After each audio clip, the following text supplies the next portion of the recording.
തുടങ്ങാൻ വേണ്ടിയിട്ടുള്ളൊരു തീരുമാനമെടുത്തു. കാരണം വിവിധ വകുപ്പുകളുടെ തമ്മിലുള്ള ഏകോപനം, ഫയലുകളുടെ പൊസിഷൻ, ഇതെല്ലാം വലിയ അനിശ്ചിതത്വത്തിൽ കിടക്കുകയും ഫയലുകളുടെ മൂവ്മെൻറ്റ്സ് വളരെ സ്ലോയിലാവുകയും ചെയ്യുന്നതുകൊണ്ട് പല തീരുമാനങ്ങളും പലപ്പോഴും എടുക്കാൻ പറ്റുന്നില്ല.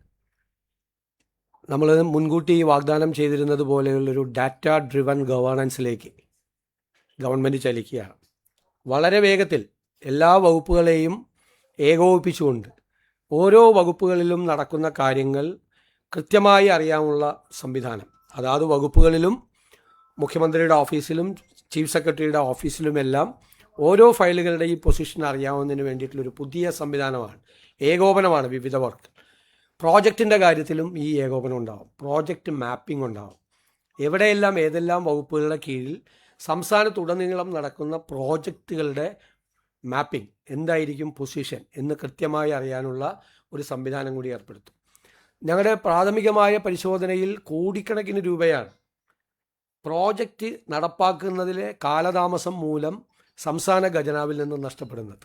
ഞാൻ നേരത്തെ പറഞ്ഞതുപോലെ 100 കോടി രൂപയുടെ പദ്ധതി 2 കൊല്ലം കൊണ്ട് പൂർത്തിയാക്കേണ്ടത് 10 കൊല്ലം കഴിഞ്ഞാലും പൂർത്തിയാകുന്നില്ല. 100 കോടിയുടെ സ്ഥാനത്ത് 1000 കോടി രൂപയാവുകയാണ് 10 കൊല്ലം കഴിയുമ്പോൾ. റേറ്റിൻ്റെ വർധനവ്, കോൺട്രാക്ടറുടെ പ്രശ്നങ്ങൾ. അപ്പോൾ പ്രോജക്റ്റ് ഇംപ്ലിമെൻറ്റേഷൻ കേരളത്തിൽ ഈ ഖജനാവിൽ നിന്നുള്ള ചോർച്ചയ്ക്കുള്ളൊരു പ്രധാനപ്പെട്ട കാരണമാണ്. അപ്പോൾ കൃത്യമായി പ്രോജക്റ്റ് മാപ്പിംഗ് നടത്തി ഒരു പ്രോജക്റ്റ് പ്രോട്ടോകോൾ ഉണ്ടാക്കി ഒരു അക്കൗണ്ടബിലിറ്റി ഉണ്ടാക്കി കൃത്യസമയത്ത് ഈ പദ്ധതികൾ തീർക്കാനുള്ള നടപടികൾക്കാണ് ഇതുവഴി നമ്മൾ തുടക്കം കുറിക്കുന്നത്. രണ്ടാമത് 2027 പത്മ പുരസ്കാരങ്ങൾക്കായി സംസ്ഥാന സർക്കാരിൻ്റെ നാമനിർദ്ദേശം കേന്ദ്ര ആഭ്യന്തര മന്ത്രാലയത്തിന് സമർപ്പിക്കുന്നതിന് വേണ്ടി തീരുമാനിച്ചു. സാധാരണ പേരുകൾ പുറത്തു പറയാറില്ല, ഞാനും പറയുന്നില്ല. അത് പറഞ്ഞ് അവർക്ക് കിട്ടാതിരിക്കുകയും കിട്ടുകയും ഒക്കെ ചെയ്യുമ്പോഴല്ല, സാധാരണ അത് പറയാറില്ല. പക്ഷെ നമ്മൾ തീരുമാനമെടുത്തു പത്മ അവാർഡിന് ആളുകളെ ശുപാർശ ചെയ്യുന്നതിന് വേണ്ടി വിവിധ രംഗങ്ങളിൽ നിന്നുള്ള. പോലീസ് വാഹനമിടിച്ച് മരണമടഞ്ഞ സ്കൂൾ വിദ്യാർത്ഥിയായ ജിനിരാജിൻ്റെ കുടുംബത്തിന് ധനസഹായം അനുവദിക്കുന്നതിന് വേണ്ടി കൂടി സർക്കാർ തീരുമാനം എടുത്തിട്ടുണ്ട്. ഇതെല്ലാമാണ് പ്രധാനപ്പെട്ട കാര്യങ്ങൾ. മറ്റൊന്ന്, ഹൈസ്പീഡ് റെയിലുമായി ബന്ധപ്പെട്ട് ഡൽഹി മെട്രോ റെയിൽ കോർപ്പറേഷൻ തയ്യാറാക്കിയ ഒരു റിപ്പോർട്ട്, ഇടക്കാല റിപ്പോർട്ട് ഞങ്ങൾക്ക് സമർപ്പിച്ചിരുന്നു. അത് പരിശോധിക്കുന്നതിന് വേണ്ടിയിട്ട് ഒരു വിദഗ്ധ സമിതിയെ ചുമതലപ്പെടുത്തിയിരുന്നു. അതൊരു ധനകാര്യ വിദഗ്ധൻ, റെയിൽവേ വിദഗ്ധൻ, പാരിസ്ഥിതികമായി ബന്ധപ്പെട്ട് പ്രവർത്തിക്കുന്ന ആൾ, അങ്ങനെ 3 പേരാണ്. അത് ട്രാൻസ്പോർട്ട് സെക്രട്ടറിയും എൻ്റെ ഓഫീസിലെ OSD ഉൾപ്പെടെയുള്ളൊരു ടീമാണ് അത് ചെയ്തത്. അവരത് പരിശോധിച്ച് ഉള്ള റിപ്പോർട്ട് ഇന്ന് സമർപ്പിച്ചിട്ടുണ്ട്. അതിൽ ഇതൊരു പൂർണ്ണമായ റിപ്പോർട്ടല്ല എന്നൊരു വിലയിരുത്തലിലാണ് അവർ എത്തിച്ചേർന്നിരിക്കുന്നത്. ഒന്ന്, കേരളത്തിൻ്റെ പരിമിതമായ സാമ്പത്തിക വിഭവശേഷി കാരണവും കൃത്യമായ സ്കോപ്പ്, സാധ്യതകൾ, യാത്രക്കാരുടെ എണ്ണം എന്നിവ തിട്ടപ്പെടുത്തുന്നതിനും യാതൊരു തരത്തിലുള്ള പാരിസ്ഥിതിക സാമൂഹ്യ പഠനവും നടത്താത്തതിനാലും ഈ രൂപത്തിൽ പദ്ധതി ഏറ്റെടുക്കാൻ സാധിക്കില്ല. എന്നാൽ ചില തുടർ നടപടികൾ കമ്മിറ്റി ശുപാർശ ചെയ്യുന്നുണ്ട്. അതായത് ആദ്യഘട്ടത്തിലെ സ്ഥല പരിശോധനകൾ, ഭൂമി ഏറ്റെടുക്കൽ സംബന്ധിച്ച വിജ്ഞാപനങ്ങൾ അല്ലെങ്കിൽ ഭൂതല നിർമ്മാണവുമായി ബന്ധപ്പെട്ട യാതൊരു പ്രാരംഭ നടപടികളും ഇപ്പോൾ ആരംഭിക്കരുത് എന്നാണ് കമ്മിറ്റി ശുപാർശ ചെയ്തിരിക്കുന്നത്. കാരണം ഇതിൻ്റെ ഒരു കൃത്യമായ ഒരു എക്കണോമിക് മോഡൽ, ഇതിൽ എത്ര യാത്രക്കാർ യാത്ര ചെയ്യാനുള്ള സാധ്യതയുണ്ട്, പിന്നെ പാരിസ്ഥിതിക പഠനം, ഇതൊന്നും നടത്താതെ, അതാണ് നമുക്ക് കേരളയിൽ പറ്റിയ ഒരു അപകടം ഇതിൻ്റെ അകത്ത് ആവർത്തിക്കരുത് എന്നാണ് ശുപാർശ. കേരളയിൽ പറ്റിയത് ഈ പാരിസ്ഥിതിക പഠനവും മറ്റു കാര്യങ്ങളും നടത്തുന്നതിന് മുമ്പ് തന്നെ ഭൂമി ഏറ്റെടുക്കാനുള്ള നടപടികളുമായിട്ട് മുന്നോട്ട് പോയി. അപ്പോൾ അത് ചെയ്യാനുള്ള ഒരു കാരണവശാലും ചെയ്യരുത്. പിന്നെ സംസ്ഥാന സർക്കാർ സ്വതന്ത്രമായി 3-4 കാര്യങ്ങളിൽ സ്വതന്ത്രമായി പഠനം നടത്തണം. ഒന്ന്, ചരക്ക് ഗതാഗത സാധ്യതകൾ.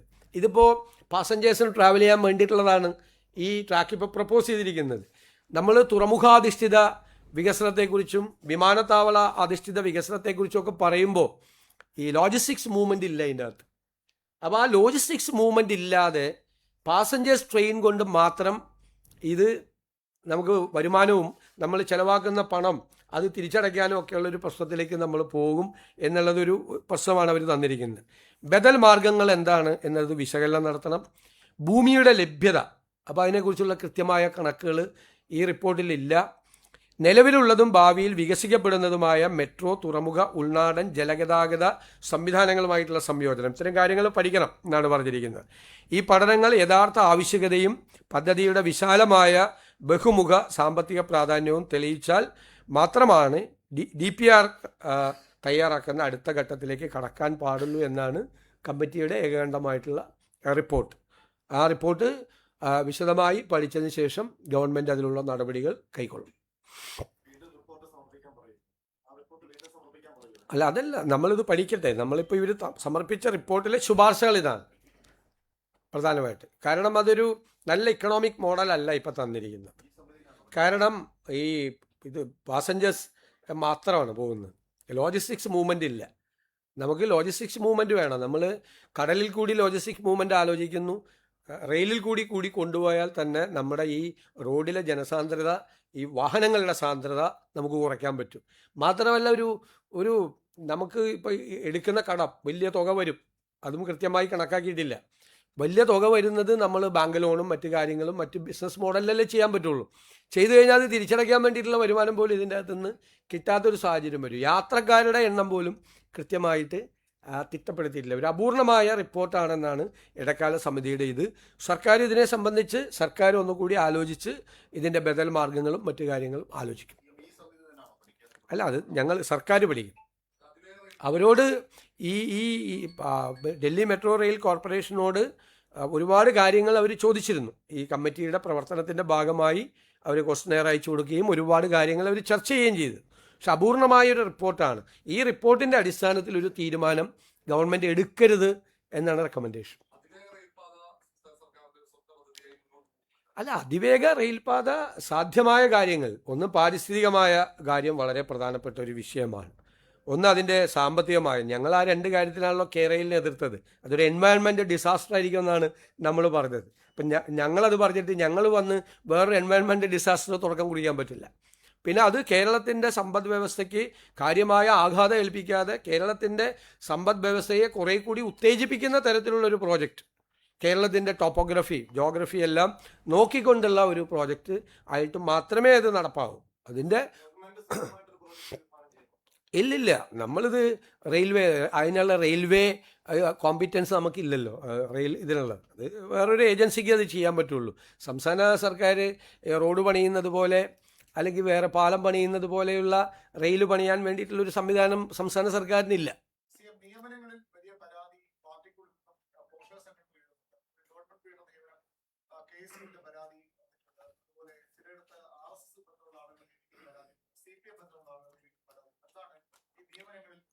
അല്ല, ഗവൺമെൻറ് പ്ലീഡർമാരുടെ നിയമനവുമായി ബന്ധപ്പെട്ട് 2 ഗവൺമെൻറ് പ്ലീഡർമാരെ നിയമിച്ചപ്പോൾ വന്ന ആരോപണം, ഒന്നൊരാൾ കോളേജിൽ പഠിക്കുമ്പോൾ SFI ആയിരുന്നു, മറ്റൊരാൾ കോളേജിൽ പഠിക്കുമ്പോൾ ABVP ആയിരുന്നു എന്നുള്ള ആരോപണം. നിങ്ങൾ പല മാധ്യമങ്ങളും അത് കൊടുത്തത് ഇന്ത്യൻ ലോയേഴ്സ് കോൺഗ്രസ്സിലെ അഭിഭാഷക വിഭാഗം ഈ പരാതി പറയുന്നു എന്നാണ്. അല്ല, അവരാണ് പരാതിപ്പെട്ടത് എന്നാണ് എല്ലാ മാധ്യമങ്ങളിലും വാർത്ത വന്നത്. എന്നോടാരും പരാതി പറഞ്ഞിട്ടില്ല. ഇവർ പരാതിപ്പെട്ടു എന്നും പറഞ്ഞ് വ്യാപകമായ വാർത്ത വന്നു. അപ്പോൾ എൻ്റെ കയ്യിലുള്ളത് ഇന്ത്യൻ ലോയേഴ്സ് കോൺഗ്രസിൻ്റെ സംസ്ഥാന കമ്മിറ്റി സമർപ്പിച്ച റിപ്പോർട്ടാണ്, ഈ റെക്കമെൻഡേഷനാണ്. ആ റെക്കമെൻഡേഷനിൽ ഈ വിവാദപ്പെട്ട 2 പേരുടെയും പേര് അവർ റെക്കമെൻഡ് ചെയ്ത 2 പേരെ ആക്കണമെന്ന് പറയും. ഇതാണ് എൻ്റെ ലിസ്റ്റ്. ഈ ലിസ്റ്റ് അവരുടെ 2 പേരുടെയും പേര് ഇതിൻ്റെ അകത്തുണ്ട്. ഈ വിവാദമായ 2 പേരുടെയും പേര്. ഇവർ ഈ ലിസ്റ്റ് തന്നതുകൊണ്ട് മാത്രമല്ല ഞങ്ങളവരെ പരിശോധിച്ചത്. ലിസ്റ്റ് തന്ന പലരും വന്നിട്ടുണ്ട്, ചിലർ വന്നിട്ടില്ല. ഞങ്ങളതിനെക്കുറിച്ചുള്ളൊരു പരിശോധന നടത്തിയിട്ടാണ്, അവരുടെ പശ്ചാത്തലം കൂടി പരിശോധിച്ചിട്ടാണ് അവരെ നിയമിച്ചത്. അവർ ഇന്ത്യൻ ലോയേഴ്സ് കോൺഗ്രസിൻ്റെ മെമ്പർമാരാണ്. 2 പേരും മെമ്പർമാരാണ്. 2 പേരും വളരെ കോമ്പിറ്റൻ്റ് ആയിട്ടുള്ള ലോയേഴ്സാണ്. അത് ആ AGയോടുകൂടി ആലോചിച്ചിട്ടാണ് നമ്മൾ ഗവൺമെൻറ് ലീഡർമാർ അല്ലെങ്കിൽ കോൺഗ്രസിൻ്റെ ഒരു പോഷക സംഘടന തരുന്ന ലിസ്റ്റിൻ്റെ അടിയിൽ ഒപ്പിടാനല്ലല്ലോ നമ്മളിരിക്കുന്നത്. അങ്ങനെ ചെയ്യാൻ പറ്റില്ലല്ലോ. കോടതിയിൽ നല്ല ലോയേഴ്സും കൂടി വരണമല്ലോ. അപ്പോൾ അവരൊക്കെ പറയുന്ന നിർദ്ദേശിക്കുന്ന ആളുകളൊക്കെ തന്നെ വരും. ഈ രണ്ടുപേരും ഈ വിവാദത്തിൽപ്പെട്ട രണ്ടുപേരും. അപ്പോൾ ഈ വിവാദം ഒരാഴ്ചയായിട്ട് ഞാനും ആസ്വദിക്കുകയായിരുന്നു, ഞാൻ പറഞ്ഞല്ല. കഴിഞ്ഞ ബുധനാഴ്ച തൊട്ട് ഈ ബുധനാഴ്ച വരെ ഞാനും ആസ്വദിക്കുകയാണ്. ഈ രണ്ടുപേര് ഇന്ത്യൻ ലോയേഴ്സ് കോൺഗ്രസിൻ്റെ സ്റ്റേറ്റ് കമ്മിറ്റിയും ഹൈക്കോടതി യൂണിറ്റ് കമ്മിറ്റിയും രണ്ടുപേരും ഈ രണ്ടുപേരുടെ പേര് ശുപാർശ ചെയ്തിട്ടുണ്ട്. രണ്ടുപേരും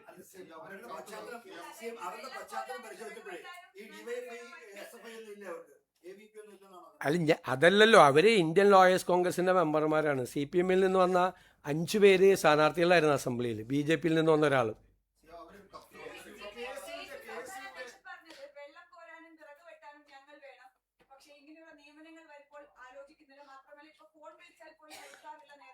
അതൊന്നും എനിക്കറിയില്ല. എന്നോട് എന്തായാലും പറഞ്ഞിട്ടില്ല, എന്നോടൊരു പരാതിയും പറഞ്ഞിട്ടില്ല, എൻ്റെ അടുത്തൊരു പരാതിയും വന്നിട്ടില്ല, അത് സംബന്ധിച്ചൊരു പരാതിയും വന്നിട്ടില്ല. പരാതി നിങ്ങളോടാണ് പറഞ്ഞിരിക്കുന്നതെങ്കിൽ നിങ്ങൾ തന്നെ അന്വേഷിക്കണം എന്താണ് പരാതി. എൻ്റെ മുമ്പിൽ ആ പരാതി വന്നിട്ടില്ല. അവരൊന്നും അല്ലല്ലോ ഇത് തീരുമാനിക്കുന്നത്. തിരുവനന്തപുരം ലോ കോളേജിലെ യൂണിറ്റ് കമ്മിറ്റിയാണോ ഗവൺമെൻറ് പ്ലീഡറെ തീരുമാനിക്കുന്നത്? നോ. അതൊക്കെ വെറുതെ അനാവശ്യമായിട്ട് നിങ്ങളിത് ഊതി വീർപ്പിച്ച് നിങ്ങൾ വലിയ വാർത്തയാക്കിയാണ്. തിരുവനന്തപുരം ലോ കോളേജിലെ KSU യൂണിറ്റ് കമ്മിറ്റി ഗവൺമെൻറ് പ്ലീഡറെ നിയമിക്കുന്നതിന് അവർക്കെന്താ കാര്യം? ഒരു കാര്യമില്ല അവർക്കൊന്നും. അവർക്കൊന്നും ഒരു കാര്യമില്ല. അതൊന്നും ആവശ്യം. നിങ്ങളാണിത് ഊതി വീർപ്പിക്കുന്നത്. ഗവൺമെൻറ് പ്ലീഡർ നിയമനത്തിൽ വിവാദം തീർന്നല്ലോ ഇതോടുകൂടി. നാളെ മുതൽ ഇല്ലല്ലോ ഇത്. ഇനി വേറെ എന്തെങ്കിലും ഉണ്ടെങ്കിൽ പറയാം, വേറെ എന്തെങ്കിലും ചോദിക്കും.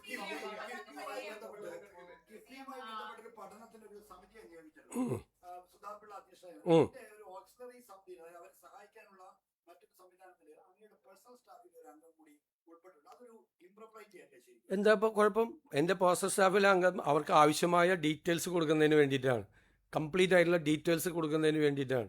അതേ ഫിനാൻസ് നോക്കുന്ന എൻ്റെ അഡീഷണൽ പ്രൈവറ്റ് സെക്രട്ടറി എന്തായാലും ഒരു ഇംപ്രോപ്പറേറ്റി ഇല്ല. അവരെ സഹായിക്കുന്നതിന് വേണ്ടിയിട്ടുള്ള ഒരു ഔട്ട്സൈഡ് സംഭവമാണ്. അവരെ സഹായിക്കുന്നതിന് വേണ്ടി ഞങ്ങൾ ഒരുപാട് സംവിധാനം ഫിനാൻസിൽ തന്നെ ഉണ്ടാക്കിയിട്ടുണ്ട്. കാരണം ഫിനാൻസുമായി ബന്ധപ്പെട്ടിട്ടാണ് ഒരുപാട് ഡേറ്റാസ് കൊടുക്കേണ്ടി വരും. ആ ഡേറ്റാസ് കൊടുക്കാൻ വേണ്ടിയിട്ട് കമ്മിറ്റിയുടെ പുറത്ത് നിന്ന്, കമ്മിറ്റിയിൽ അംഗമല്ല, കമ്മിറ്റിയുടെ പുറത്ത് നിന്നുള്ള ഒരു സപ്പോർട്ടിങ് സിസ്റ്റമാണ്. ഏത് കമ്മിറ്റി നമ്മൾ വന്നാൽ ഇത് കാരണം ഒരുപാട് ഡേറ്റാസ് ഉള്ള കമ്മിറ്റിയാണ്. ആ ഡേറ്റാസിനെ സപ്പോർട്ട് ചെയ്യാൻ വേണ്ടിയിട്ടുള്ള ഒരുപാട് കമ്മിറ്റി ആളുകളെ നമ്മൾ ഔട്ട്സൈഡ് വെക്കേണ്ടി വരും അവർക്ക് സപ്പോർട്ട് ചെയ്യാൻ വേണ്ടിയിട്ട്. അതെല്ലാം പ്രോപ്പറാണ്.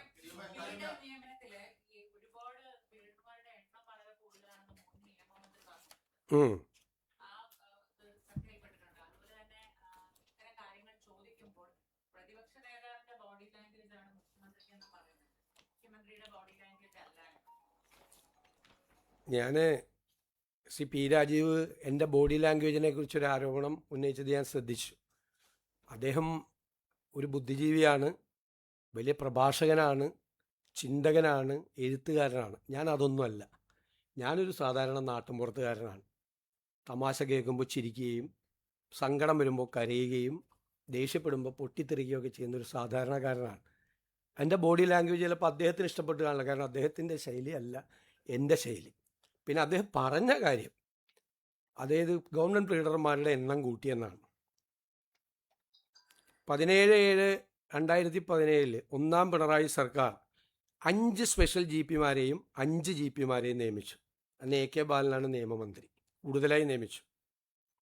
ഇനി ഈ ആക്ഷേപം ഉന്നയിച്ച ഈ മന്ത്രി നിയമമന്ത്രിയായിട്ടിരിക്കുമ്പോൾ 3 സ്പെഷ്യൽ GP-മാരെയും 3 GP-മാരെയും നിയമിച്ചു, 6 പേരെ. അപ്പോൾ എത്ര പേരായി? 5 10 16 പേരെ പിണറായി വിജയൻ്റെ കാലത്ത് നിയമിച്ചിട്ടുണ്ട്. ഈ ആരോപണം ഉന്നയിച്ച ഇതേ നിയമമന്ത്രി നിലവിലുള്ള GP-മാരുടെ എണ്ണം കഴിഞ്ഞ വർഷം വർദ്ധിപ്പിച്ചിട്ടുണ്ട്. എന്നിട്ട് ഒരു കൊല്ലം കഴിയുന്നതിന് മുമ്പ് പുതിയ ഗവൺമെൻറ് GP-മാരുടെ എണ്ണം വർദ്ധിപ്പിച്ചതിനെക്കുറിച്ച് പരിഹസിക്കുന്നവരെക്കുറിച്ച് ഞാൻ എന്തു പറയും? എന്താ പറയേണ്ടത്? ഇതിൻ്റെ അകത്തെ പ്രശ്നം, ഞങ്ങൾക്ക് 23 പേരുടെ ഒരു നടപടിക്രമവും ഇല്ലാതെയാണ് ഇവർ ചെയ്തത്. ഞങ്ങളതല്ല, AG-യുടെ ഭാഗത്തു നിന്നും DGP-യുടെ ഭാഗത്തു നിന്നുള്ള പ്രപ്പോസൽ വന്നു. കാരണം എന്ന് വെച്ച് കഴിഞ്ഞാൽ നമ്പർ ഓഫ് കേസസ് കൂടുകയാണ്. കേരളത്തിലെ ഹൈക്കോടതിയിലെ പെറ്റീഷൻസ് 37,000 പെറ്റീഷൻസാണ് അവിടെ എണ്ണം വർദ്ധിച്ച് മറ്റ് ഹൈക്കോടതികളിലേക്കാൾ എണ്ണം കൂടുകയാണ്. കോടതി മുറികളുടെ എണ്ണവും കൂടിയിട്ടുണ്ട്. അപ്പോൾ അത് മാനേജ് ചെയ്യാൻ പറ്റാതായപ്പോഴാണ് 23 പേരുടെ എണ്ണം കൂട്ടണം എന്ന് പറഞ്ഞൊരു പ്രൊപ്പോസൽ വന്നു. നമ്മളത് 23 സാമ്പത്തിക ബുദ്ധിമുട്ടും കാരണം അത് 12 പേരാക്കി ചുരുക്കിയിട്ടാണ് നമ്മൾ അത് കൊടുത്തത്. ഇതെല്ലാം ചെയ്തു വെച്ചിട്ട് നേരത്തെ ചെയ്ത ആളുകൾ ഇപ്പോൾ വന്ന് നമ്മൾ ചെയ്യുമ്പോൾ നമ്മളെ വിമർശിക്കുന്നത് ഇവരുടെയൊക്കെ വിമർശനത്തിൻ്റെ അടിത്തറ എന്താണ്?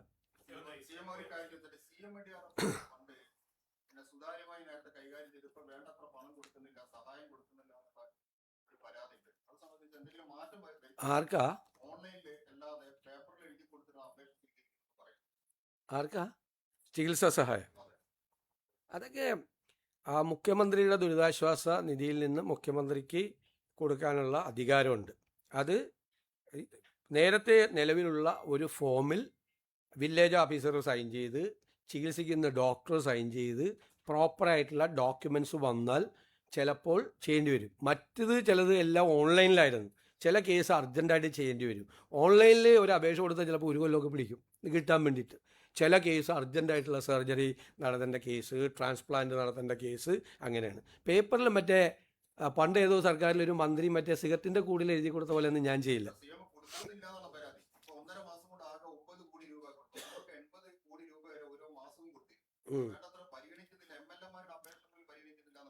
അത് തെറ്റായ അപേക്ഷ.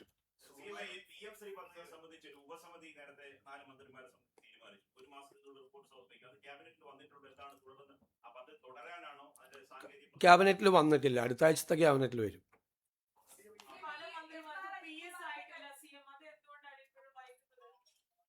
അതല്ല, മിക്കവാറും സ്റ്റാഫ് എല്ലാം ആയി, വല്ല 1-2 സ്ഥലത്തൊക്കെ ആയിരിക്കുള്ളൂ. അത് പരിശോധിച്ച് ചെയ്യും.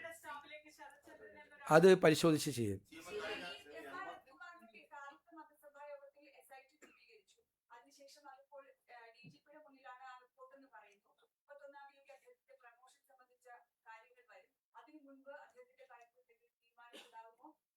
അല്ല, നിങ്ങൾ തന്നെ ഇത് കൊടുത്തുകൊണ്ടിരിക്കുകയല്ലേ? SIT റിപ്പോർട്ടിനെ സംബന്ധിച്ച ഈ കാര്യം ഗവൺമെൻറ്റിൻ്റെ മുമ്പിൽ എത്തിയിട്ടില്ലല്ലോ. DGPയുടെ മുമ്പിലല്ലേ എത്തിയിട്ടില്ല. DGPയുടെ മുമ്പിലിരിക്കുന്ന ഒരു കാര്യത്തിന് ആഭ്യന്തരമന്ത്രി എങ്ങനെ തീരുമാനം എടുക്കണത്? മുഖ്യമന്ത്രി എങ്ങനെ തീരുമാനം എടുക്കണത്? അവിടുന്ന് റിപ്പോർട്ട് വരണം. നിങ്ങൾക്ക് പല ആളുകൾക്കും പല ധൃതി ഉണ്ടാവും, പല കാരണങ്ങളുടെ പുറത്ത്. ഞങ്ങളുടെ മുമ്പിൽ SIT രൂപീകരിച്ച് SIT അവർ റിപ്പോർട്ട് ചെയ്യേണ്ടത് ഹോം മിനിസ്റ്റർക്ക് മുഖ്യമന്ത്രിക്കല്ല, അവർ DGPക്കാണ് റിപ്പോർട്ട് ചെയ്യേണ്ടത്. DGP അത് പരിശോധിച്ച് അതിൻ്റെ പരിശോധന നടത്തി വേണ്ട കാര്യങ്ങൾ ആഭ്യന്തരമന്ത്രിയെയും മുഖ്യമന്ത്രിയെയും അറിയിക്കും. അപ്പോൾ നമ്മൾ നടപടിയെടുക്കും. ഇതൊക്കെ ഓരോ വാർത്തകളാണ്, ഓരോ ദിവസത്തെ രാവിലത്തെ ഉണ്ടാക്കുന്ന ഓരോ വാർത്തകളാണ്. എന്ത് പ്രസക്തിയാണ് ആ വാർത്തയ്ക്കുള്ളത്? അത് നിങ്ങൾ തന്നെ അങ്ങ് തീരുമാനിക്കുമല്ലേ. നിങ്ങൾ തന്നെ നിങ്ങളുടെ ലീഡായിട്ട് നിങ്ങൾ എഴുതുന്ന സാധനത്തിന് ഞാനെന്തിനാ മറുപടി പറയണേ? ഞങ്ങൾക്കൊരു പ്രൊസീജിയർ ഉണ്ട്. SIT അന്വേഷിക്കുന്ന കാര്യത്തിൽ SITയിലെ ഉദ്യോഗസ്ഥനെ ആഭ്യന്തരമന്ത്രിക്ക് വിളിച്ചു വരുത്തിയിട്ട് ആ റിപ്പോർട്ടും കൊടുത്താൽ എനിക്ക് ഇപ്പം തന്നെ നടപടി എടുക്കണം, കാരണം ഏഷ്യാനെറ്റിൽ വാർത്ത വന്നിട്ടുണ്ട് എന്ന് പറഞ്ഞിട്ട് കൊടുക്കാൻ പറ്റുമോ? നടപടി എടുക്കാൻ പറ്റുമോ? അയാൾ കോടതി പോവും. അങ്ങനെ ഒരാൾക്കെതിരെ നടപടി എടുത്താൽ ആൾ കോടതി പോവും. ഞാൻ ഏഷ്യാനെറ്റ് എന്ന് പറഞ്ഞത് അജിത ചോദിച്ചുകൊണ്ട് പറഞ്ഞതാണ്. അതിൽ ഞാൻ പറയും, എല്ലാവരും വാർത്താ മാധ്യമങ്ങളിലെ വാർത്ത കണ്ടിട്ട് SIT ഉദ്യോഗസ്ഥരോട് വിളിച്ച് ആഭ്യന്തരമന്ത്രിക്ക് റിപ്പോർട്ട് ചോദിക്കാൻ പറ്റുമോ? There is A procedure. ആ പ്രൊസീജിയർ ഫോളോ ചെയ്യാതെ നടപടി എടുക്കുകയോ നടപടി എടുക്കാതിരിക്കുകയോ രണ്ട് ചെയ്താലും ഇപ്പോഴുള്ള കാലത്ത് ആളുകൾ കോടതി പോകുമ്പോൾ നിങ്ങൾ വിമർശിക്കും, നടപടിക്രമം പൂർത്തിയാക്കാതെ നടപടി എടുത്തു, ആൾ കോടതിയിൽ പോയി സ്റ്റേ ചെയ്തെന്ന് ഇതേ റിപ്പോർട്ട് ചെയ്ത ആളുകൾ വേറെ വാർത്ത കൊടുക്കും. സർക്കാരിൻ്റെ ഭാഗത്ത് നിന്ന് അലംഭാവം, സർക്കാർ കാര്യങ്ങൾ ശ്രദ്ധിച്ചില്ല, നടപടിക്രമങ്ങൾ പാലിക്കാതെ നടപടിയെടുത്തു, അപ്പോഴും ഒരു വാർത്ത കൊടുക്കുക. ഇതൊക്കെ വാർത്തയ്ക്ക് വേണ്ടിയുള്ള വാർത്തകളാണ്. ഗവൺമെൻറ്റിനെ ഉണ്ടല്ലേ, ഞാൻ ഒരു കാര്യത്തിന് മറുപടി പറഞ്ഞുകൊണ്ടിരിക്കുകയല്ലേ, അങ്ങ് എപ്പോഴും കയറി ഇങ്ങനെ ബളം ഉണ്ടാക്കല്ലേ, ദേശാഭിമാനിയാണെന്ന് ഓർത്ത്. ഞാൻ പറഞ്ഞത് ഒരു പ്രൊസീജിയർ ഉണ്ട്, ഒരു പ്രൊസീജിയർ ഫോർമാലിറ്റി ഉണ്ട് ഇല്ലേ ഏത് സർക്കാരിനും. ആ പ്രൊസീജിയർ ഫോർമാലിറ്റി പൂർത്തിയാക്കാതെ നമുക്കൊരു നടപടി എടുക്കാൻ പറ്റില്ല. അത് നിങ്ങളിത് അറിയാത്ത റിപ്പോർട്ടർമാരാണ് ഇത് റിപ്പോർട്ട് ചെയ്യുന്നത്. നമ്മളിത് കണ്ട് ഞാൻ പറഞ്ഞല്ല, എനിക്ക് ആദ്യമൊക്കെ ഭയങ്കര വിഷമം തോന്നി. ഇപ്പം ഞാൻ ആസ്വദിക്കുകയാണ് ഈ വാർത്തകൾ കണ്ടിട്ട്. ഇതുപോലത്തെ വാർത്തകൾ ചെയ്യാൻ പറ്റുമോ? നിങ്ങളെ പറ. ഞാനിപ്പോൾ അങ്ങോട്ടും ചോദ്യം ചോദിക്കാൻ പോവാം, ചെയ്യാൻ പറ്റുമോ? നടപടി എടുക്കാൻ പറ്റുമോ?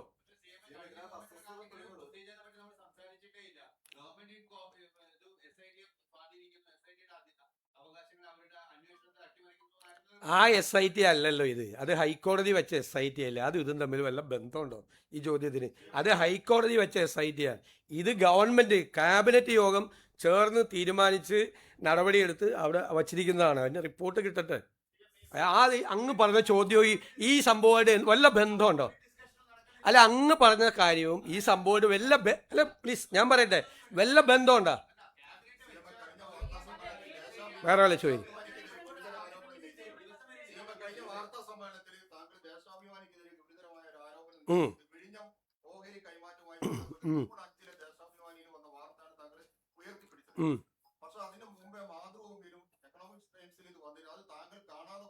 അല്ല അതുകൊണ്ട് എന്താ കുഴപ്പം? അല്ല ദേശാഭിമാനി എഴുതിയ വാർത്ത എന്താണ്? എന്നെ കൊണ്ട് ഒന്നും കൂടി പറയിപ്പിക്കണമല്ലോ. അല്ല നിങ്ങൾ പറയാ, അതല്ലേ ചോദിച്ചത്, അതേ ചോദ്യമല്ലേ ഇപ്പൊ ചോദിച്ചത്, വീണ്ടും അത് തന്നെ ചോദിക്കുകയാണോ? ദേശാഭിമാനിയിൽ വന്ന വാർത്ത എന്താ? MSc വരുന്നു വിദേശ നിക്ഷേപവുമായി. LDF സർക്കാരിന്റെ ദീർഘവീക്ഷണം. എന്നിട്ട് പ്ലീസ് ഞാൻ ആൻസർ ചെയ്യുമ്പോൾ അങ്ങ് ഇടപെടാൻ പാടില്ല. പ്ലീസ് 3 ചോദ്യം ഒരേ ചോദ്യം ചോദിച്ചിട്ട് വീണ്ടും ഞാൻ സംസാരിക്കുമ്പോൾ ഇടപെടാൻ പാടില്ല. പ്ലീസ് ഒരു മര്യാദ പത്രസമ്മേളനത്തിൽ മാധ്യമപ്രവർത്തകനാണെങ്കിലും കാണിക്കണം. സംസാരിക്കുന്നതിനിടയിൽ ഇടപെടാൻ പാടില്ല. മറുപടി കേക്ക്. എന്നിട്ട് 13,000 കോടി രൂപ വരുന്നു. ഈ MScയുടെ നിക്ഷേപം പിണറായി സർക്കാരിൻ്റെ ദീർഘവീക്ഷണം എന്ന് വാർത്ത കൊടുത്തിട്ട് അതേ പിണറായി വിജയൻ വന്ന് ഞാനുമായിട്ട് ഗൂഢാലോചന നടത്തിയിട്ടാണ് MSc വരുന്നതെന്ന് പറഞ്ഞപ്പോൾ പറഞ്ഞതാണ്. ഇനിയില്ല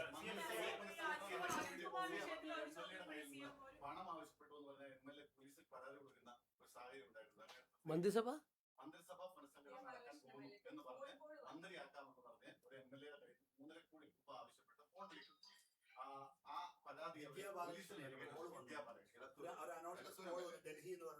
എനിക്കറിയില്ല. ഞാൻ അറിഞ്ഞില്ല. ഇപ്പൊ എന്താ പുനഃസംഘടന? അല്ല ഇപ്പൊ പുനഃസംഘടന ഞാൻ അറിഞ്ഞില്ല കേട്ടോ. ഞാൻ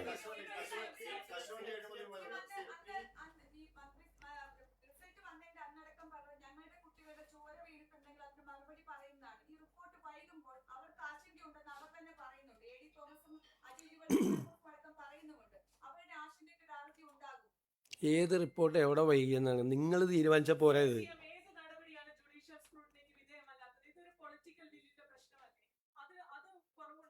ഇല്ല, ഇത്രയും മറുപടി പറഞ്ഞിട്ട് നിങ്ങൾ രണ്ടുപേരും ഒക്കെ കൊടുത്ത വാർത്തയിലെ അബദ്ധം നിങ്ങൾക്ക് മനസ്സിലായി.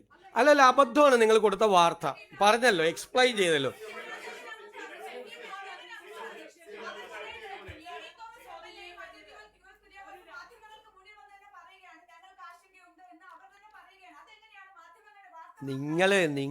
നിങ്ങളാണല്ലോ ഈ വാർത്ത ഉണ്ടാക്കിയത്. അജിത് കുമാറിനെ രക്ഷിക്കാനുള്ള ശ്രമം നടത്തുന്നു എന്നും പറഞ്ഞല്ല. നിങ്ങൾ വാർത്ത കൊടുത്തു. നിങ്ങളിപ്പോൾ അത് വഴിയിലായി. ആ ആഭ്യന്തരമന്ത്രി വളരെ ഭംഗിയായിട്ട് അത് വിശദീകരിച്ചു. നടപടിക്രമങ്ങൾ നിങ്ങളല്ല നടപടിയെടുക്കേണ്ടത്, മാധ്യമങ്ങളല്ല നടപടിയെടുക്കേണ്ടത്, ഗവൺമെൻറ്റാണ്. ഗവൺമെൻറ് അതിനൊരു പ്രൊസീജിയർ ഉണ്ട്. ആ പ്രൊസീജിയർ കംപ്ലീറ്റ് ആയിട്ട് ഫില്ല് ചെയ്ത് ഞങ്ങൾ ചെയ്യുള്ളൂ. മനസ്സിലായില്ലേ? അത് നടപടി എടുക്കുമ്പോൾ നിങ്ങളെ അറിയിക്കും. അതാണ് അത്. അപ്പം അറിഞ്ഞാൽ മതി നിങ്ങൾ എന്താ ചെയ്യാൻ പോണേന്ന്. നിക്ക് എല്ലാവരും കൂടി ചോദിക്കില്ല. നിങ്ങളപ്പം അറിഞ്ഞാൽ മതി, ഞങ്ങൾ പറയും. നിങ്ങളപ്പം അറിഞ്ഞാൽ മതി എന്താണ് ഇതിൻ്റെ നടപടിക്രമമെന്നും ഞങ്ങൾ എന്താ ചെയ്യാൻ പോണേന്നും തീരുമാനം എടുത്തിട്ട് നിങ്ങളെ അറിയിക്കും. അപ്പം നിങ്ങൾ അറിഞ്ഞാൽ മതി.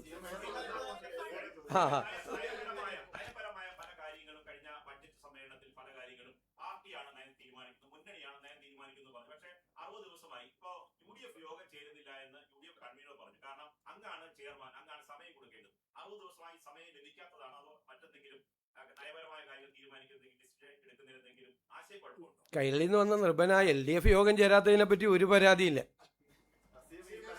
UDF ഞങ്ങൾ കുറേ ആദ്യം നടപടി ഞങ്ങൾ തീരുമാനിച്ചോളാം. ഞങ്ങളുടെ പൊളിറ്റിക്കലായിട്ടുള്ള കാര്യമാണ്. UDF എപ്പോൾ യോഗം തീരുമാനിക്കും? അതൊക്കെ വരുമെന്നേ. അതൊക്കെ സമയത്ത് വരും. അതൊന്നും മാധ്യമങ്ങളുമായിട്ട് ചർച്ച ചെയ്യാൻ പറ്റുന്ന കാര്യങ്ങളല്ലല്ലോ. അതൊക്കെ സംഘടനാപരമായ കാര്യങ്ങൾ, മുന്നണിയും പാർട്ടിയൊക്കെ എടുക്കേണ്ട തീരുമാനങ്ങളാണ് അതെല്ലാം. മനസ്സിലായി?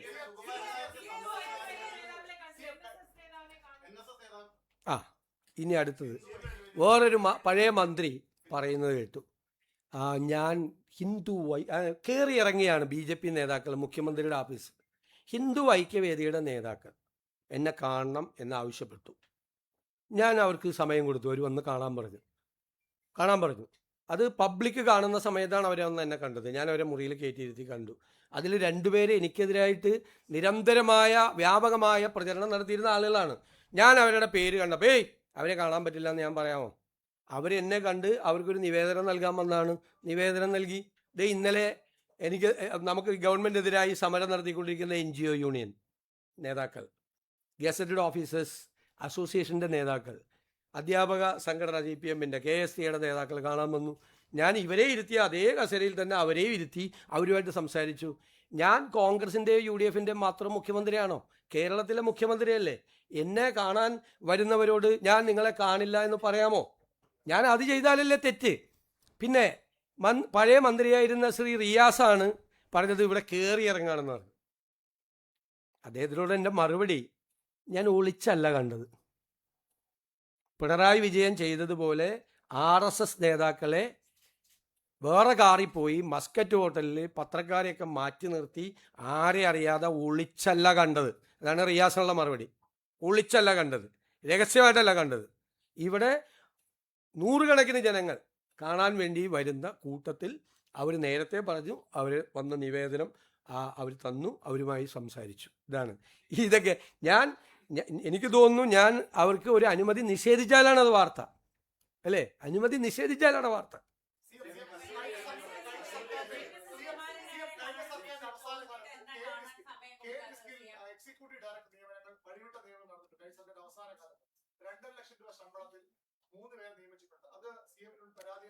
അതൊക്കെ പരിശോധിക്കാം നമുക്ക്.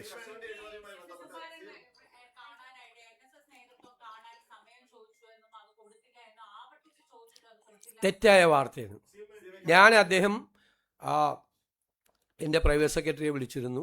എന്നെ ഫോണിൽ കിട്ടാണ്ട്, ഞാൻ ബജറ്റിൻ്റെ തയ്യാറെടുപ്പിൻ്റെ സമയത്ത് എൻ്റെ അടുത്ത് ഫോൺ ഉണ്ടായില്ല, ഞാൻ മാറി നിൽക്കുകയായിരുന്നു. അദ്ദേഹം വിളിച്ചു എന്ന് പറഞ്ഞപ്പോൾ ഞാൻ അദ്ദേഹത്തെ തിരിച്ചു വിളിച്ചു, വളരെ കോഡിയലായിട്ട് സംസാരിച്ചു. അപ്പോൾ നമുക്ക് എപ്പോഴെങ്കിലും ഒന്ന് കാണണം എന്ന് പറഞ്ഞു. ഞാൻ പറഞ്ഞു ഉറപ്പായിട്ട് കാണാം, കുറച്ച് കാര്യങ്ങൾ പറയാനുണ്ടെന്ന് പറഞ്ഞവർക്ക് കാണാമെന്ന് പറഞ്ഞു. കാണാമെന്ന് ഞാൻ അദ്ദേഹത്തോട് പറഞ്ഞു. ഞാൻ ഫോണിൽ കൂടി പറഞ്ഞു. അപ്പോൾ അത് കഴിഞ്ഞിട്ട് ആ ആഴ്ച ഞാൻ ബജറ്റ് അവതരിപ്പിക്കുന്ന ദിവസമാണ്. ഞാൻ ഇവിടുന്ന് എങ്ങും പോയിട്ടില്ലല്ലോ, ഫുൾ ടൈം ഞാൻ നിൽക്കുകയാണ്. പക്ഷെ ബജറ്റ് അവതരിപ്പിക്കുന്നതിന് മുമ്പ് തന്നെയാണെന്ന് തോന്നുന്നു, 2 ദിവസം കഴിഞ്ഞപ്പോൾ ഇങ്ങനെ നിങ്ങൾ വാർത്ത, എനിക്കറിയില്ല അദ്ദേഹം പറഞ്ഞാണോ പറഞ്ഞില്ല എന്നറിയില്ല, ഒരു യോഗത്തിൽ ഞാനിങ്ങനെ ഇത് കൊടുത്തില്ല എന്നും പറഞ്ഞു. അദ്ദേഹം പറഞ്ഞായിട്ട് ഞാൻ കണ്ടില്ല, വാർത്ത വരുന്നത് ഞാൻ കണ്ടു. ഞാൻ അദ്ദേഹത്തോട് പറഞ്ഞു, ഞാനിപ്പോൾ ഇത് നിങ്ങൾ കേട്ടു, തുഷാർ വെള്ളാപ്പള്ളി അദ്ദേഹം എന്നെ കാണണമെന്ന് പറഞ്ഞു. അദ്ദേഹം എൻ്റെ ആലുവയിലുള്ള വസതിയിൽ ആളുകൾ എന്നെ കണ്ടുകൊണ്ടിരിക്കുന്ന സമയത്ത് വന്ന് കണ്ടു, എന്നെ വന്ന് അഭിനന്ദിച്ചിട്ട് അദ്ദേഹം പോയി. അതിനും വന്ന് ആരോപണം. അതിനെന്താ, ഞാൻ തുഷാർ വെള്ളാപ്പള്ളി വരുമ്പോൾ തുഷാർ വെള്ളാപ്പള്ളി വരാൻ പാടില്ല എന്ന് പറയാമോ? ഞാൻ പറയാൻ പാടില്ലല്ലോ. ആര് വന്ന്, രാജീവ് ചന്ദ്രശേഖർ അദ്ദേഹം എന്നെ വന്ന് മുഖ്യമന്ത്രിയുടെ ഓഫീസിൽ വന്ന്, അദ്ദേഹം MLA കൂടിയല്ലേ, അദ്ദേഹത്തിൻ്റെ നിയോജകമണ്ഡലത്തിലെ കുറേ കാര്യങ്ങൾ എൻ്റെ അടുത്ത് കൊണ്ടു തന്നു. ഇവരൊക്കെയായിട്ട് നമ്മൾ കാണണ്ടേ? ജനപ്രതിനിധികളായിട്ടും രാഷ്ട്രീയ നേതാക്കളായിട്ടും സംഘടനയുടെ ആളുകളായിട്ടും എത്രയോ സാമുദായിക സംഘടനകളാണ് വരുന്നത്, എത്രയോ ബിഷപ്പ്മാരാണ് ഇവിടെ വരുന്നത്, സമസ്തയുടെ നേതാക്കന്മാർ കഴിഞ്ഞ ദിവസം വന്നു കണ്ടിരുന്നു. അവർക്കൊക്കെ അവരുടേതായ മേഖലകളിലെ പ്രശ്നങ്ങൾ, അവരുടെ സാമൂഹ്യ പ്രശ്നങ്ങൾ, സ്ഥാപനങ്ങളുടെ പ്രശ്നങ്ങൾ, ഇതൊക്കെ നമ്മളോട് പറയാനുണ്ടാവും. അതുണ്ടാവും സ്വാഭാവികമായിട്ട്. അതിനെന്താ,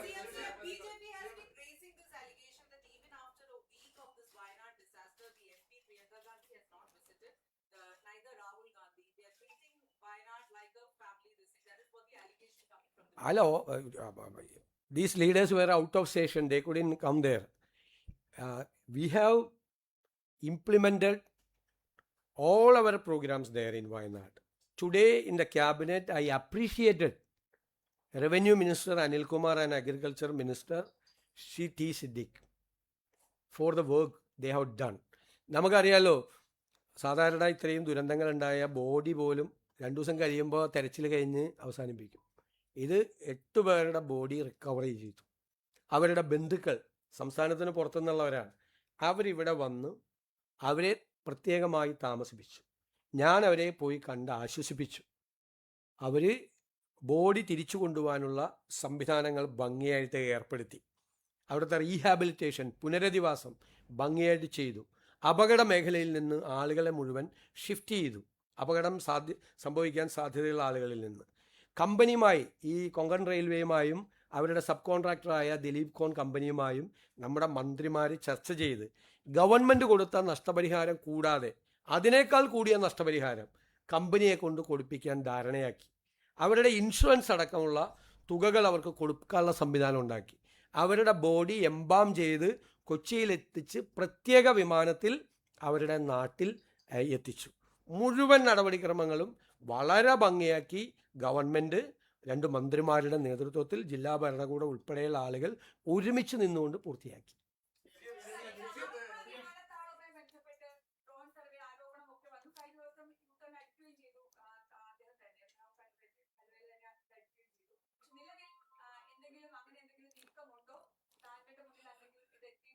ആറന്മുള വിമാനത്താവളത്തെക്കുറിച്ച് സർക്കാർ ആലോചിച്ചിട്ട് പോലുമില്ല.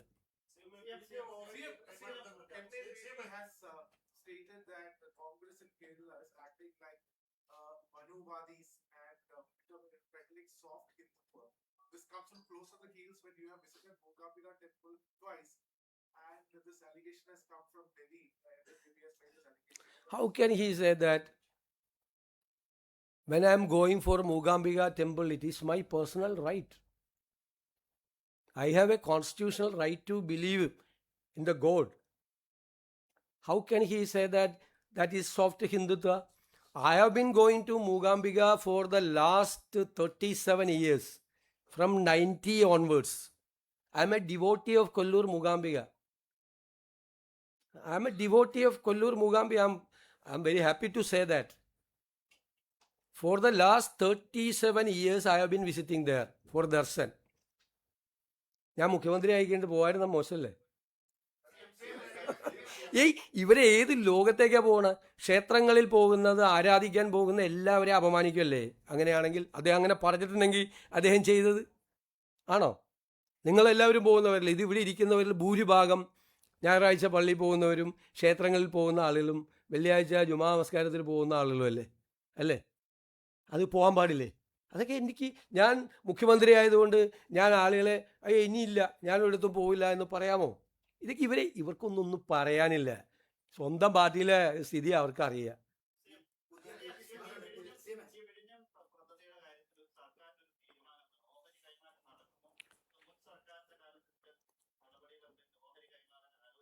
നമ്മൾ എംപവേർഡ് കമ്മിറ്റി വെച്ചിരിക്കുകയാണ്. നടപടിക്രമം അനുസരിച്ച് ഒരു എംപവേർഡ് കമ്മിറ്റി വെച്ചിരിക്കുകയാണ്.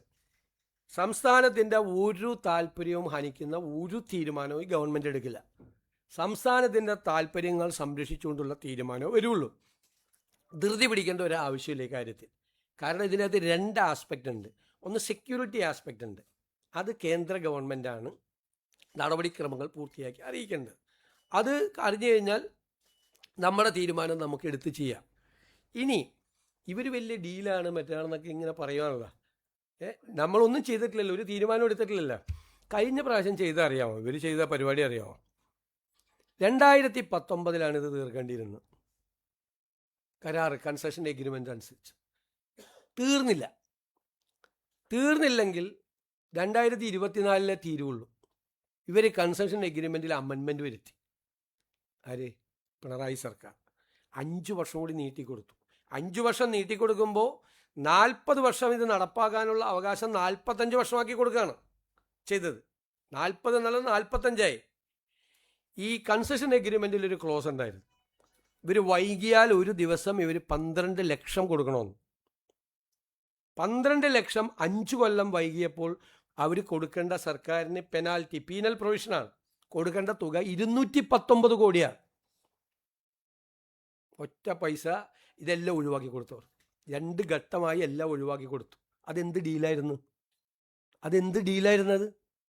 219 കോടി രൂപ അദാനി പോർട്ട് ഗവൺമെൻറ്റിന്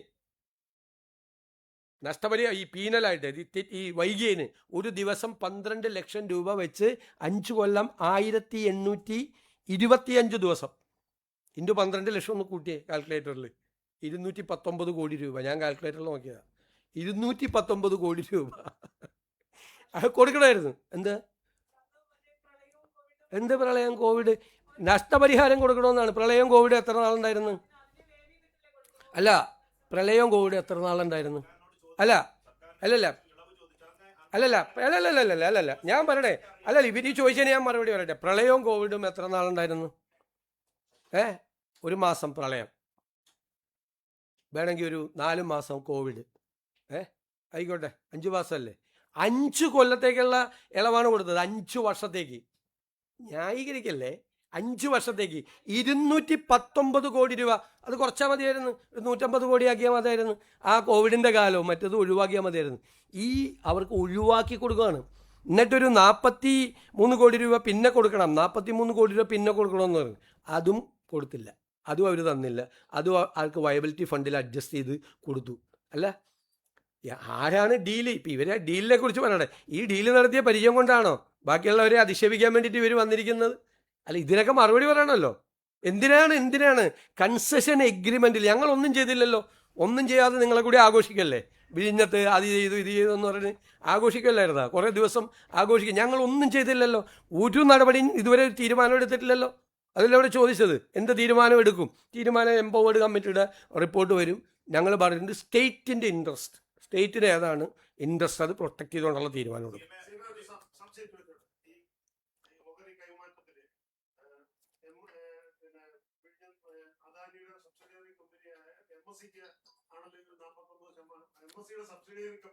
TIL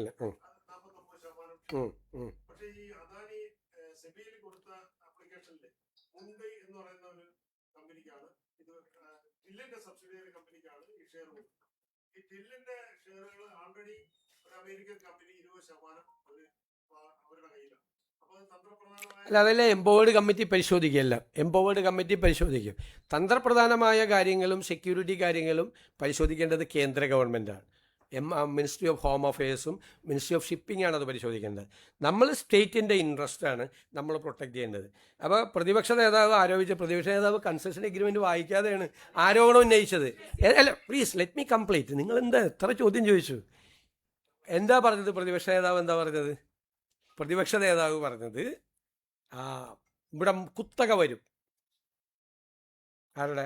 MSCയുടെ കുത്തക വരും. അവിടെ കുത്തക വരാതിരിക്കാനുള്ള പ്രൊട്ടക്ഷൻ ആ കൺസെഷൻ എഗ്രിമെൻറ്റിലുണ്ട്, 5(8) ഉണ്ട്.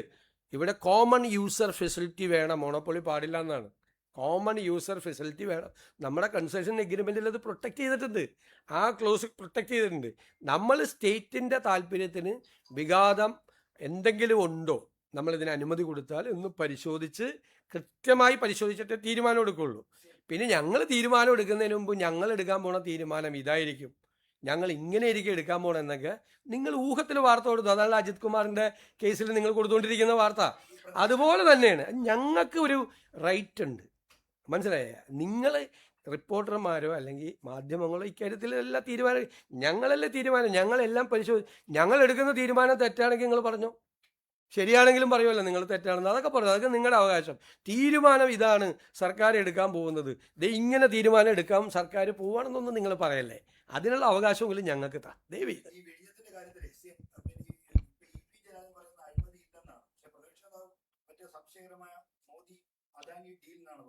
ഇല്ല, അതൊക്കെ അവർക്ക് അവരുടെ പാർട്ടിയിൽ നിന്ന് തന്നെ കൃത്യമായ മറുപടി കിട്ടുന്നുണ്ടല്ലോ.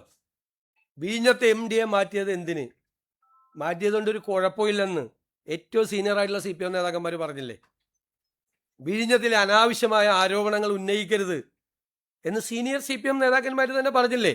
ഇപ്പം എന്താ അവസാനം പഴയ നിയമമന്ത്രി പറഞ്ഞത് ഓഹരി കൈമാറുന്നതുകൊണ്ട് കുഴപ്പമില്ലെന്ന്. പിന്നെന്താ കുഴപ്പം? ഇപ്പം മാറ്റി. പക്ഷെ അതിനൊന്നും നിങ്ങൾ U-turn എന്ന് പറഞ്ഞില്ല.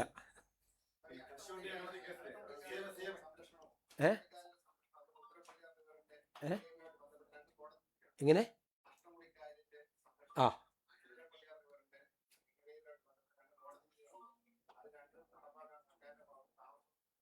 നോക്കാം, നമുക്കത് പരിശോധിക്കാം. വേണ്ട,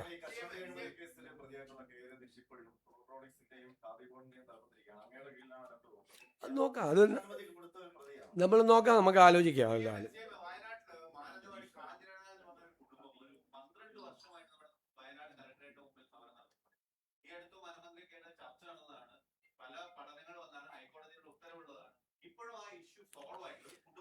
സർക്കാരിനെ കൊണ്ട് സാധ്യമായതെല്ലാം അത്തരം കാര്യങ്ങളിൽ ഉറപ്പാട് ചെയ്യും.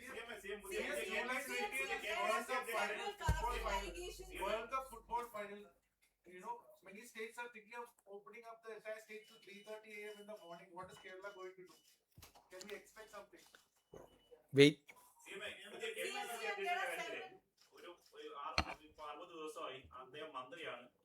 ആരാ?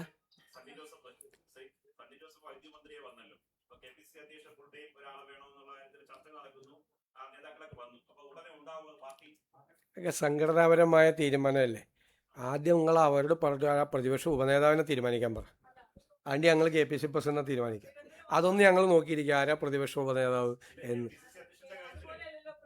അല്ലല്ല അത് ചോദിക്കും. അല്ലല്ല അതുപോലെ ആയ എന്താ കുഴപ്പം? മന്ത്രിയായ എന്താ കുഴപ്പം? മന്ത്രിയായ എന്താ കുഴപ്പം?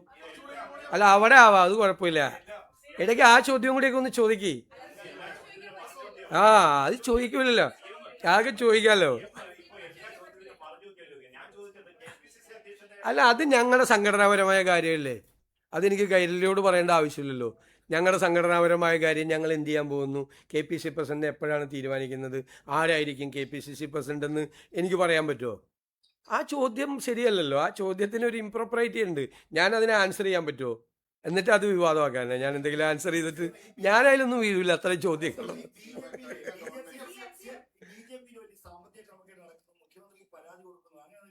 എനിക്ക് പരാതിയൊന്നും കിട്ടിയിട്ടില്ല. ഞാനും ആ വാർത്ത വായിക്കുന്നുണ്ട്.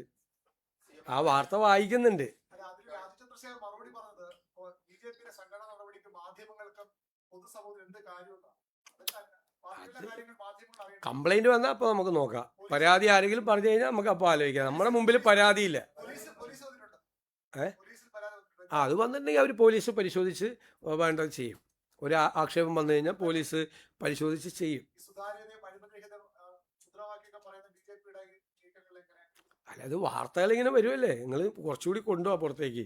ഇതൊക്കെ ചെറിയ ചെറിയ കാര്യങ്ങളല്ലേ പറയണേ. 8 ലക്ഷം 10 ലക്ഷം 15 ലക്ഷം ഒക്കെ അല്ലേ പറയില്ല. അതിലൊക്കെ കയറി നമ്മൾ അതിനേക്കാൾ വലിയ കാര്യങ്ങൾ നിങ്ങൾ പുറത്തു കൊണ്ടുപോവാ.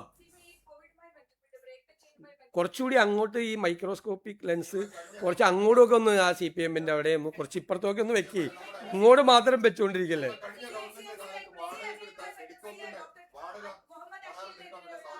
വാടക ഏത് വാടക കരാർ? അത് നീട്ടുവാണെങ്കിൽ അപ്പം അറിയിക്കുക. നീട്ടുവാണെങ്കിൽ അപ്പം അറിയിക്കുക. നീട്ടുവാണെങ്കിൽ അപ്പം അറിയിക്കാന്നേ. നീട്ടുവാണെങ്കിൽ അപ്പം അറിയിക്കുക. കരാർ ക്യാൻസൽ ചെയ്താൽ അപ്പം അറിയിക്കുക. പോരെ? അല്ല പോരെ? അല്ല അത് പോരെ? ഞാൻ പറഞ്ഞിട്ടില്ല.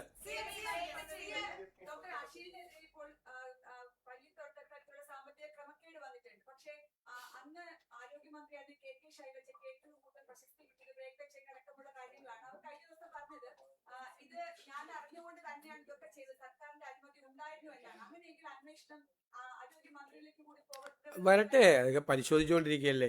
ഞാൻ ഇവിടെ ഇരുന്നിട്ട് അത് മുൻ ആരോഗ്യമന്ത്രിയെ കൂടി നടപടികൾ കൂടി അന്വേഷിക്കുമെന്ന് പറയാമോ? ഞാനങ്ങനെ പറയാമോ? ഞാനല്ലല്ലോ അത് തീരുമാനിക്കേണ്ടത്. പരാതി വന്നാൽ പോലീസ് അന്വേഷിച്ച് ആ കാര്യം തീരുമാനിക്കും. ആരെല്ലാമാണ് അതിൻ്റെ അകത്ത് ഇൻവോൾവ്, അവിടെ ഒരു അഴിമതി നടന്നിട്ടുണ്ടോ, തെറ്റായ കാര്യങ്ങൾ നടന്നിട്ടുണ്ടോ, ആരാണ് അത് നടത്തിയത്, പ്രൊസീജിയർ ലാപ്സ് വല്ലതും ഉണ്ടായിട്ടുണ്ടോ എന്ന് അവർ പരിശോധിക്കട്ടെ. അല്ലാതെ ഈ അന്വേഷണം നടക്കുന്ന കാര്യത്തിൽ തീരുമാനം എന്നെ കൊണ്ട് പ്രഖ്യാപിപ്പിക്കില്ലേ. നിങ്ങൾ എന്തൊക്കെ ചോദിക്കണേ, എന്തായി ചോദിക്കുന്നത്?